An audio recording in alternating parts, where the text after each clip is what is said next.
Hey guys, welcome back to episode 6 of the Pipis Brothers podcast. As always, joined by my brother in Aberdeen. Hello everyone. That is him. Again, over to you, Evan, for the topic of today. Before we start with anything else, I just want to mention your headphones. Are those new ones? Damn, yes, episode 6, new headphones. It's a new trend. I'm going to try and change them as we go along. Episode 7, I'm not sure. I might get one of those like megaphones that hipsters used to have back in the day, in the 90s. Well, they're boom boxes. They're boom boxes. Yeah, I'll sort out a microphone for that. So that's in the works. Stay tuned. I think if that doesn't get you guys to subscribe for the next episode, then might as well just delete YouTube. We're gonna have to set up a Patreon at this rate, so we can afford to buy more headphones. I told you to do it last week, man. Okay, we'll get on it, guys. We need some money for Mike's headphones because we're running out of options here. So I'm already on the 4th pair. This is not good. This is not good. Help me. It's terrible. Anyway, moving on. Let's get started with the topic for this podcast. What I want to talk about is when I decided to start dieting recently. This last time, I remember we had a FaceTime call. And I asked you for some help, and you just sat down and you were scribbling some numbers. I think you must have asked me how much I weigh, what my height is, etc., etc. And you worked out my BMR. Which means? Talk about that. Which means basal metabolic rate. Yeah, correct. Boom, nailed it. So, what I want to ask is, first of all, how would somebody go about calculating it? How do you figure out what your BMR is? Yeah, there's loads of calculators online where you can input your height and weight, and it will give you a rough estimate of your BMR. Rule of thumb is the more questions the BMR calculator asks you, the better it is. One I used for you was a calculation. I actually should have researched this beforehand, so excuse me. It was a calculation in a post-review study where they use obviously your height, your weight, your age, and the first time I've ever seen this is your activity level. So if you're moderately active, low, high, etc., etc., it uses that as an index to multiply the other readings that you've inputted. So that was really that's a better way of calculating it, because everyone's really different depending on what your lifestyle is like. It's going to be different to how many calories you should be inputting in your body to keep the lights on, as we say. So the one I've used, I'll make sure to link it below so everyone can take a look at it. It's really good. That's the one I definitely recommend. That being said, if you do find ones online, you might have used it before in the past. They can be potentially, they can even be 500, 600 calories off your actual BMR, and that alone could just throw your whole diet off because you're putting most likely too much food in your system. So yeah, that's really, really important to get your BMR accurate, and yeah, the calculation below will be 100% your main starting point before you even do any dieting or thinking of planning your meals. That's really interesting, because I think it was a few weeks ago maybe, for some reason I was looking into it, and I found a calculator, and you could choose between 3 different models of calculating your BMR, and I was like, I had no idea how to choose which model I wanted to use for it to calculate my BMR. Thankfully most of them were within 200 calories of each other, more or less. But again, I had no idea which one was the right one. Yeah, and even 200 calories is a big difference, because if you maintain like a 200 calorie deficit for 5 days, that's 1,000 calories already. And the supposed formula is to lose a kilo of fat is 9,000 calories in deficit. So you could potentially be like skewing your results by 2 months, 2 and a bit months, because it's 8 weeks to 9 weeks. You know what I'm getting at, right? Just because you use the wrong calculator. So you might be robbing yourself of extra weight loss because you're using a completely wrong formula. I see. Yeah, that makes sense. Just for people that aren't aware of the terminology, there's a lot of BM stuff out there. So there's BMR, which is what we're talking about, and there's BMI, which we'll talk about it more in depth at another video. But very briefly, can you explain the difference between what BMR is and what BMI is? Yeah, cool. So BMR, like I explained, is your basal metabolic rate, which to like put it in layman's terms, it's how many calories your body needs to just function. If we pretended you're just lying down, not asleep, but just lying down for the whole day, how many calories does your body need to keep the lights on? So, you know, your brain function, so for you it'll be relatively no worries about that. So, you know, it might be a bit harder to He said brain function, so for me it's probably not going to make any difference at all. It's just gonna potentially be a negative number. Oh, classic, good bands. Yeah, so I forgot what I was saying, man. What was I saying? So you were talking about brain function and all the things that you need your body. Yeah, you know, for your heart to beat, the bottom line energy that your body's burning just to keep you alive, basically. There you go. That's a much better way of putting it. The energy your body needs to keep you alive. Right. That is what your BMR is. That doesn't take into account any exercise or anything like that you might be doing, right? No, exactly. And that's why it's difficult to find a good calculator that gives you an accurate range, because that's how it's going to be. It's going to be a range. It's not going to be, boom, Evan, this is exactly how much your body's burning. You just can't know. It varies from day to day and person to person. So that's your BMI. How much? So what's BMI? Yeah, your BMI is your body mass index, which is basically your height squared divided by your weight. Correct me if I'm wrong. So that is basically showing you a rough estimate of how much fat you have in your body, which isn't accurate, and you should not really base your health status on your BMI for many different reasons. So it is a good way to understand roughly how well you're doing, because let's face it, if you're obese, and your BMI will say you're obese. But for example, if we take a bodybuilder, if we take a bodybuilder's measurements and apply it to the BMI index, there's a solid chance they're going to be categorized as obese. So it's completely skewed. There's lots of different variants that could throw your BMI off. For the general population, though, it is a good tool to see how healthy you are and if you should adjust your lifestyle in accordance to where you're sitting on the BMI index, which, for people that don't know, it's underweight, normal range, overweight, obese, and then it goes into various degrees of obesity up until morbid obesity. So there's definitely I think we maxed it out, definitely. Yeah. Is that not what you meant to do? I thought Mum said to try your hardest at everything. Yeah. You got to go for the high scores there. So just another she area didn't for clarify. high scores. Damn it. We didn't know any better. No, man, it happens, you know. We just want to try our best. We want to succeed in life, so aim for the top level, whatever that may be. But yeah, that's what it is. That's the difference between BMI. So it's basically showing you where you're sitting in terms of your health.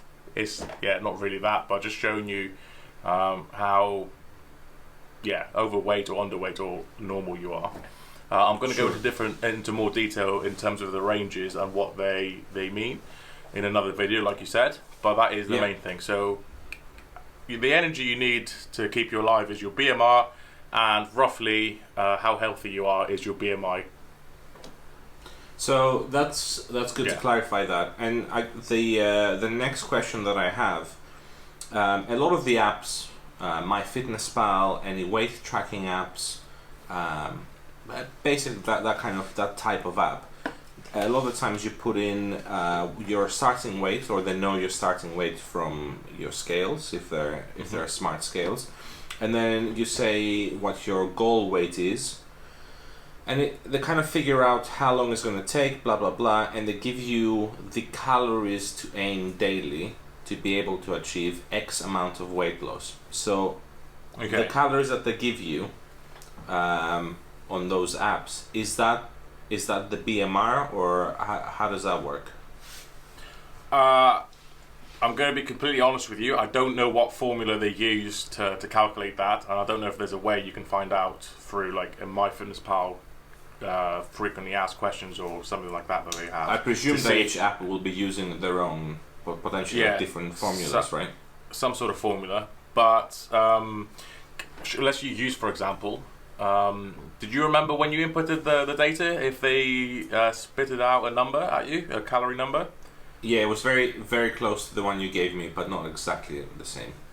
Okay, yeah, so that's good and bad. So the number I gave you was fairly high, so it was on the higher side of the calories that you should be inputting in your body, and I did that because you've had a history of failing and abandoning the diet after a certain point because of hunger and whatnot. So it's much better to start at the higher point of the calorie scale, just to reel you in and hook you onto the diet, so you have a habit that's in place already. And then after that, when we start seeing weight loss plateauing, then we can start tweaking and lowering the calories nice and slow, because you won't really notice that much of a difference. So I think that's the good thing when those MyFitnessPal, for example, gives you a higher number. At least if you stick to that, there is most likely going to be some weight loss taking place.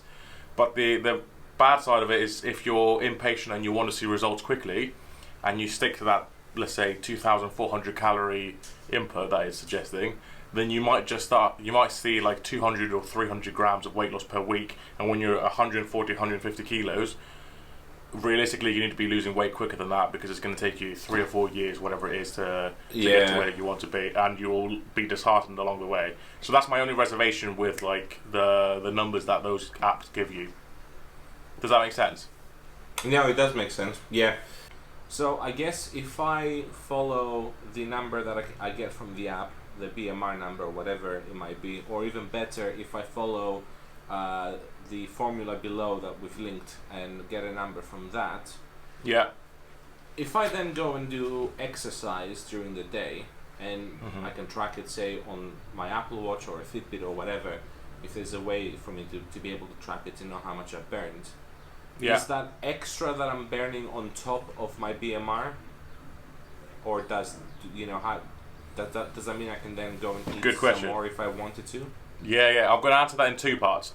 The first part is, does it take into consideration of your activity level? The formula that I have linked below does take it into consideration. And that's why it's really, really important to answer the question about your activity, as honestly as you possibly can, because it might seem tempting to go for like the higher level of exercise because you go for a walk since it's lockdown once a day, but that's not really what it means. The higher level of exercise or daily activity is someone that is a builder, for example, and they do a lot of manual labor, or your what's the word I'm looking for? Those types of jobs. You're physically moving like. The more laborious jobs. More laborious jobs are going to definitely be on the higher end of the scale, and they also might go to the gym after that. So that's the sort of person that we're looking at when it's saying a high level of energy expenditure. Someone that's going for a walk, for example, is going to be on the lower end. So that's really important to consider. The second aspect of your question was, if you burn 300 calories for a walk, is that like extra calories that you can eat in food? Was that what you were asking? Yeah, if I burn more from the exercise, can I then go and eat it? If I wanted, say I was feeling hungry and the calories that I had weren't enough for whatever reason, could I then go and eat it? Yeah, so let me try and illustrate it, for example. Let's say you're eating 2,000 calories a day, and if you eat 2,000 calories a day, theoretically, you will lose a kilo per week. Completely theoretically, it's just so I can demonstrate it. Yeah. If you then go and do 200 calories worth of exercise. So yeah, if you burn 200 calories per day with your exercise, then over 5 days you'll have 1,000 calories burnt. In the week you'll have 1,400 calories burnt. If you then leave that and add it on top of the deficit that you have already, you won't just lose a kilo, you will probably lose 1.5 kilos, for example. Again, theoretical numbers, but you get my point, because you've added an extra 1,400 calories, deficit on top of what you were doing before. So you have to ask yourself the question, is the exercise that you've just done worth converting into weight loss or worth converting into a treat? Yeah. And that is down to the individual. For me personally, because I was that big, it was worth converting into weight loss because I was so eager to lose the weight. So it was a no-brainer for me, and that's why I was able to go so many months, well, over a year, without even having a cheat meal. For some people, it's really important to treat themselves and to have like the feel-good factor so they can carry on with their diet. That is also a valid point, one that I didn't do, but obviously a lot of people are doing. So it's completely individual, and I guess that's where, for me, if I was to advise someone, that's why I would like to advise them on a one-to-one, so I can understand the drivers and the motives behind the weight loss. And it's a lot easier to convince someone that you're speaking to, like yourself, for example. If I said, Evan, you're 130 odd kilos, do you really want to eat an ice cream because you've burned 200 calories?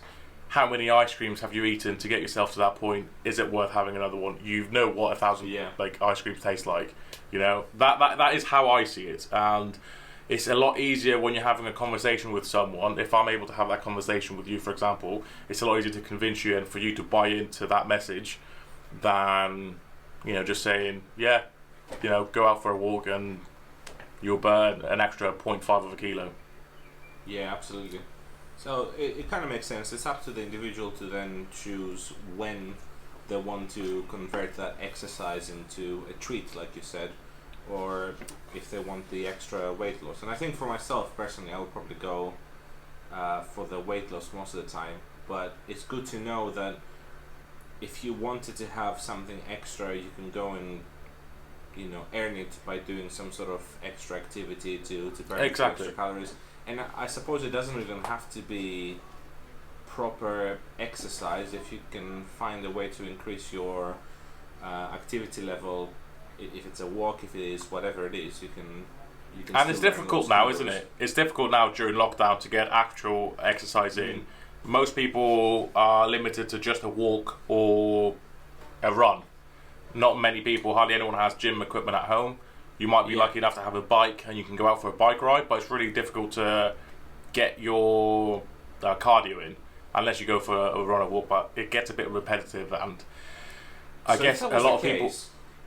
If that was the case, and I went and did my BMR based on, say, moderate activity levels, and all of a sudden I'm in a situation where I can't keep that up, is it worth going and visiting that calculator again and getting a new value for the lifestyle that I'm under for the time being? 100%, yeah, 100%. But that's what I mean by being completely honest the first time, because if you did that and you said a white lie that you were more active than you were, and you did that diet for 4 weeks and you're not getting results, and you've just put yourself through 4 weeks of dieting with not the appropriate results for absolutely no reason.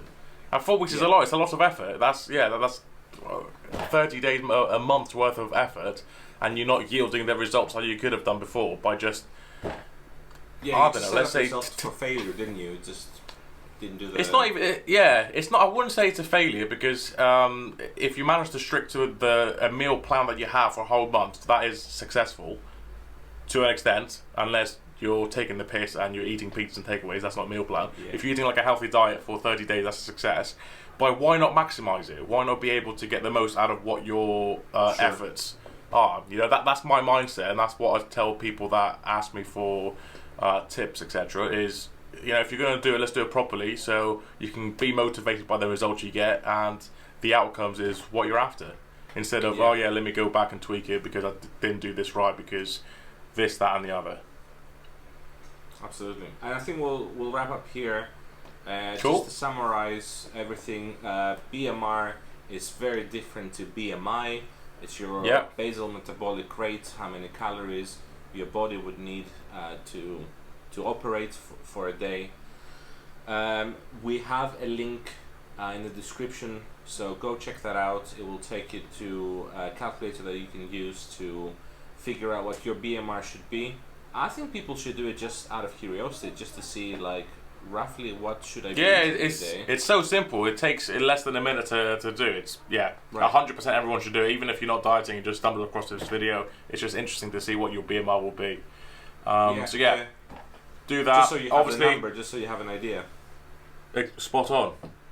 Yeah, guys. Sorry, go ahead.